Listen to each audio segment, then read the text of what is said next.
बहुत समय पहले की बात है। सुमेरु पर्वत के पास घने जंगलों में वानर राज केसरी और माता अंजना रहते थे। उनके घर एक दिव्य बालक ने जन्म लिया।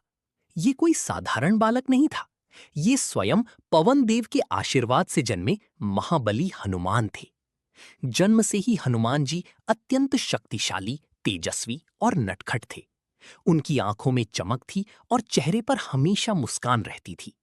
पूरा वन उनकी शरारतों से गूंजता रहता था। एक दिन सुबह सुबह माता अंजना जंगल में फल लेने गईं। छोटे हनुमान घर में अकेले थे। उन्हें बहुत भूख लग रही थी। तभी उनकी नजर आकाश में उगते हुए लाल चमकती सूर्य पर पड़ी। सूर्य बिल्कुल पकी हुए लाल फल जैसा दिखाई दे रहा था। हनुमान जी खुशी से बोले, वाह, कितना बड़ा और सुंदर फल है। आज मैं इसे खाकर अपनी भूख मिटाऊंगा। इतना कहकर बाल हनुमान आकाश की ओर उछल पड़े। उनकी छलांग इतनी विशाल थी कि पहाड़ हिलने लगे, पेड़ झुक गए और देवता आश्चर्य में पड़ गए। आकाश में उड़ती हुई हनुमान जी बादलों के बीच खेलती जा रही थी। पक्षी उन्हें देखकर डरकर दूर भागने लगे। उधर सूर्यदेव ने देखा कि एक छोटा बालक उनकी ओर तेजी से आ रहा है, लेकिन सूर्यदेव समझ गए कि ये कोई साधारण बालक नहीं है। उस दिन संयोग से राहु भी सूर्य को ग्रहण लगाने आ रहा था। राहु ने दूर से हनुमान जी को देखा तो घबरा गया। उसे लगा कोई दूसरा राक्षस सूर्य को निगलने आया है। राहु तुरंत देवराज इंद्र के पास पहुंचा और बोला, देवराज, कोई अद्भुत बालक सूर्य की ओर बढ़ रहा है। अगर उसने सूर्य को निगल लिया तो संसार में अंधकार छा जाएगा। इंद्रदेव तुरंत अपने ऐरावत हाथी पर बैठकर वहां पहुंचे।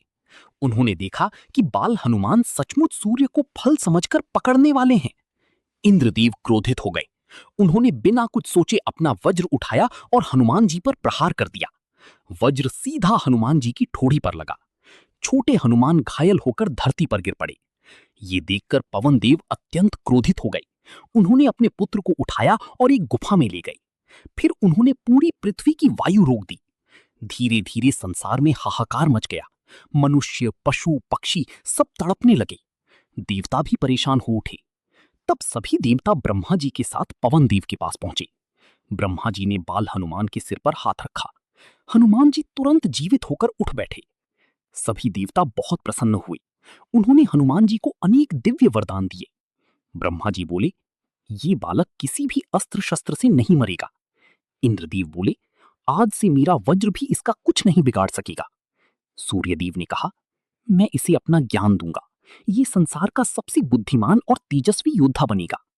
वरुण देव ने जल से सुरक्षा का वरदान दिया। अग्निदेव ने आग से कभी नुकसान न होने का वरदान दिया। इसके बाद पवन देव शांत हुए और संसार में फिर से हवा चलने लगी।